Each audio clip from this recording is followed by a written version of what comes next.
Hey, good morning everybody. It's about 11:22, and as you can see on top, I want to talk quickly about a little bit of the wrestling news or sports entertainment news that's been going on this past week.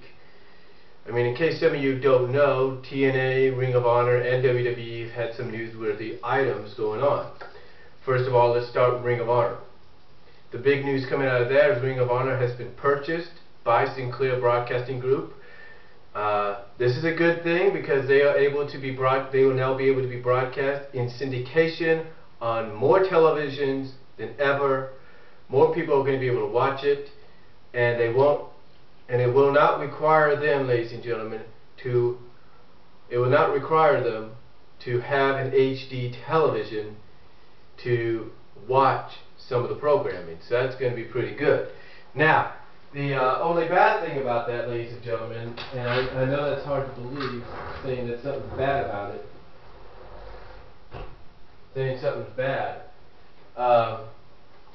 the only bad thing about that, folks, is the fact that here on the West Coast, not many people are going to be able to see it because there's not many networks or syndicated channels that I know of that have associations or owned by the Sinclair Broadcasting Group. I mean, I looked this up online and I don't see one. So that's the bad thing. The good thing, though, is we could still be able to watch some of Ring of Honor through Mega Upload when people upload it, through torrents, possibly through YouTube, like they had done with the HDNet for a while. So we'll be able to still do that. However, if there is some stations out here that will be able to carry it, the only stations that I can think of are 4 stations. And these are the digital substations of major network channels and major syndicated channels as well. The digital sub-channels that I'm talking about for my area are channel 189, which is our antenna network, our antenna channel. 193, which is more, which is I think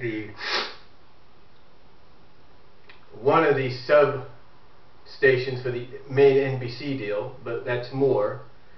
And then there's channel 195, which is KAZV, which is our main digital independent station, which does air professional wrestling for an hour on Saturday mornings, and that's the All Pro Wrestling Hour. All Pro Wrestling APW. And then there's channel 198, I should say, channel 198, which is a substation, a digital substation or sub-channel for My Network TV and, again, the local ABC station here. Not ABC, but local NBC station here. So that's a possibility. And that's also the This TV channel. So again, that's a possibility.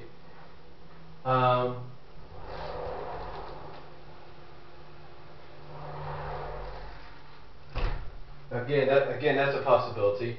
But the two that I think might acquire Ring of Honor mostly will probably be the Antenna TV, which is channel 189, and possibly 195 KAZV.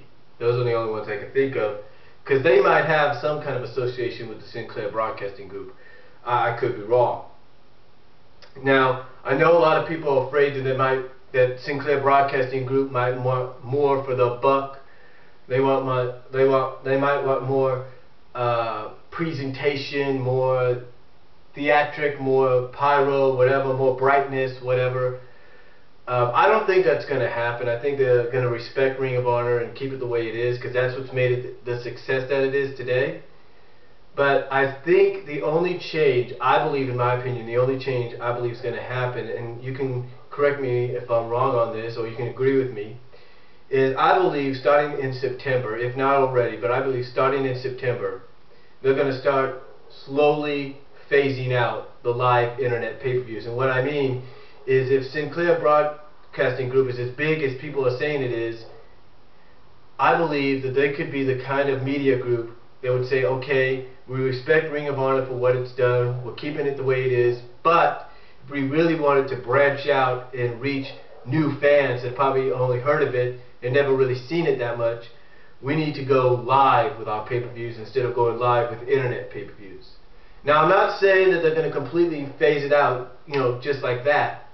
I think they're going to slowly do it. They're going to keep it going for a while, but I believe sooner or later they're going to start advertising on their program, on their website, that they're going to be doing a live pay-per-view very, very soon. I'm not saying that's true or not, but I believe that could be the only change that occurs, and that is, Sinclair Broadcasting Group helping Ring of Honor to slowly, or encouraging Ring of Honor to slowly phase out the live internet pay-per-views in favor of a live pay-per-view on television. So that's the only change I think could happen, and I believe it's going to be a slow process, but I believe that's what's going to occur.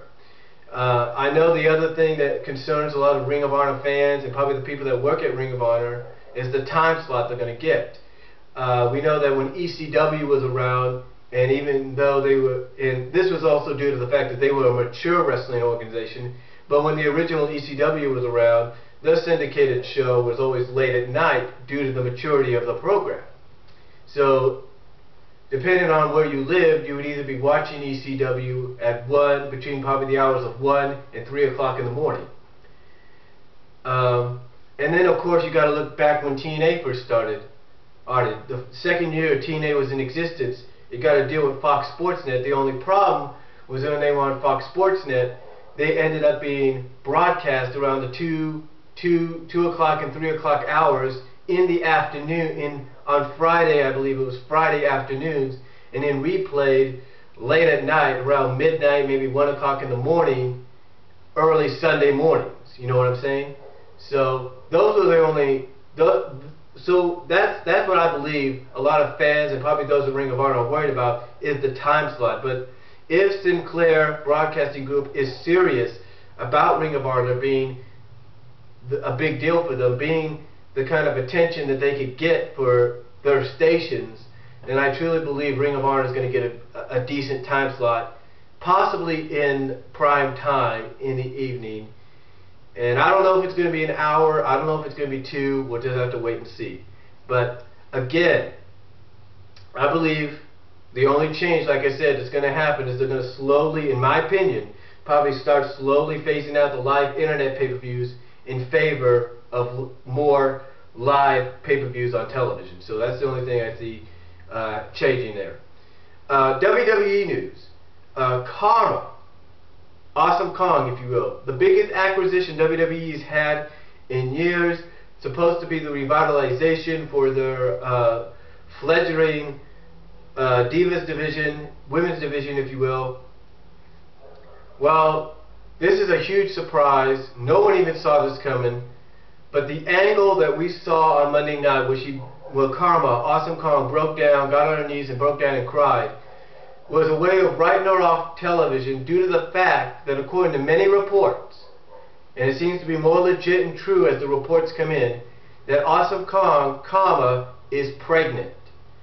So due to that fact, she will be gone for 9 months, maybe a little bit more so. But if it's just for 9 months, maybe 10, you can probably expect her to come back in time for WrestleMania. Hopefully. Now, I know this is a big disappointment, a huge blow in many fans' eyes to WWE, because, she just recently debuted, if you think about it, at the beginning of this month at Extreme Rules. She officially made her debut. And now all of a sudden, not even a month later, the month is not even over, and now she's sidelined. And I know a lot of people are pissed off about that. They feel it's a big blow. A lot of them probably feel that if WWE knew something like this was going to happen, that they shouldn't have brought her in yet. They probably shouldn't have signed her yet. But then again, folks, there's another report going around. Another report, and I think this is more fabricated, more false than the pregnancy one. But the other report going around is the reason she'd be sidelined is not due to pregnancy, but due to the fact that WWE wants her to lose weight.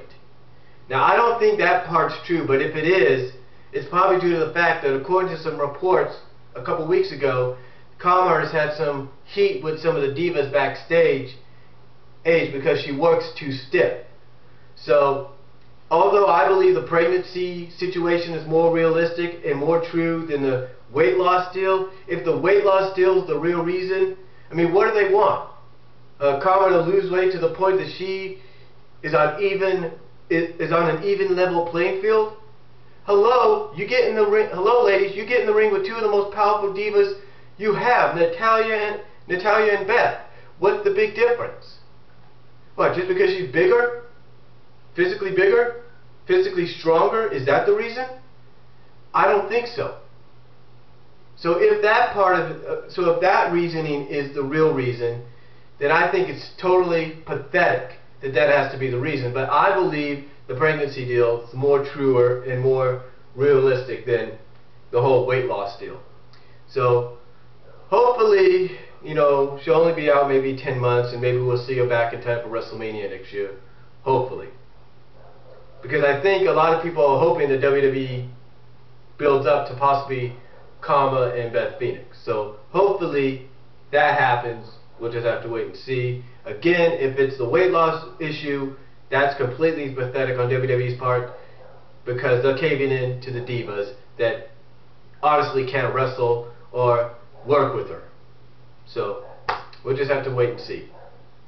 And again, though, this could also just be a huge rumor being tossed out there by people that don't want Karma or Awesome Kong in WWE and rather have her back in TNA or Ring of Honor.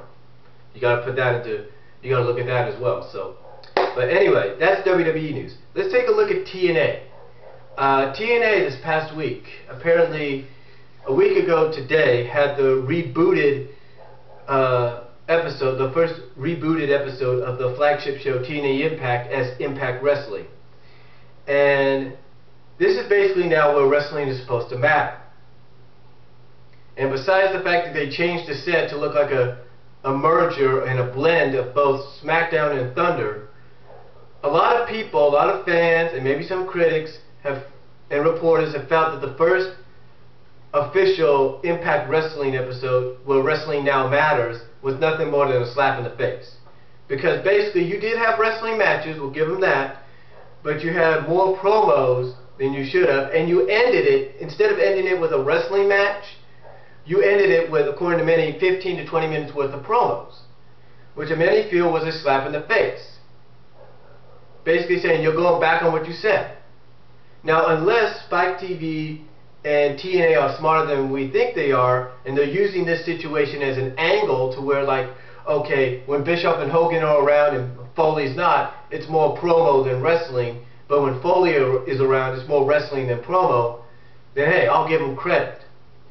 But last week, according to many, and I do agree with this, it was a slap in the face. If you're going to promote it being more wrestling, if you're going to say it's wrestling and not entertainment, go in that direction. Don't go back on your word on the first episode that's supposed to be about wrestling. You know what I'm saying? So, that's what I have to say about that. Hopefully they'll do better tonight. And speaking of TNA, Destination X, which is their July pay-per-view, is supposed to be sort of almost like a reunion show of the X Division. A showcase of the X Division, a reunion show for the X Division, bringing in past X Division performers that helped put the X Division on the map, and TNA helped put TNA on the map with the X Division. And apparently the tagline is forward to the past, and it's supposed to showcase the return, maybe one night only, if not on a permanent basis. We won't know until Destination X. But as far as I know right now, a one night only return of the six-sided ring, possibly a permanent return, we don't know. But that's the news for Destination X in July, that it's going to be an all X Division pay-per-view, sort of a reunion show, bringing back past X Division performers, as well as bringing back the six-sided ring. We don't know if that's going to be, that return is going to be for one night only, or if it's going to be on a permanent basis. But those are just my thoughts on the news coming out of TNA, Ring of Honor, and WWE. Comment down below. Tell me what you think. Do you agree with some of the things I said about Ring of Honor's new TV deal, the Karma situation, and TNA going back on its word and its first night as Impact Wrestling, if you will, last week? Give me your thoughts down below. I'll talk to you later.